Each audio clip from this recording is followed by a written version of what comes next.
మరువదు అరుణోదయ పసితనమున ఋషివంతు నిన్నెరిగిన ఈ దునియా పాలమూరు బిడ్డ నిను మరువదు అరుణోదయ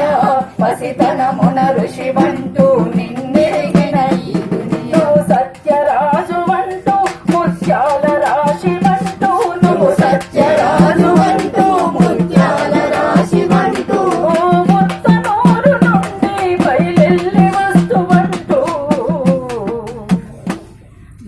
చదువుకున్న బడుల వెంట పాట పాడుకుంటాం నీ అలిసిపోని గుండె సప్పుడింటూ సాగుతుంటాం పాలమూరు బిడ్డ నిన్ను మరువదు అరుణోదయ పసితనమున ఋషివంటూ నిన్నెరిగిన ఈ దునియా లక్ష్మమ్మ ఎంకన్నల తొలి సూలు కొడుకు వంట లక్ష్మమ్మ ఎంకన్నల తొలి సూలు కొడుకు వంట పనులైన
ఎటు చూసిన నీతోటి దండు కలిసి ఉంటది నలుగురిలో నీ రూపు తలుపుమంటుంటది పాలమూరు బిడ్డ నిన్ను మరువదు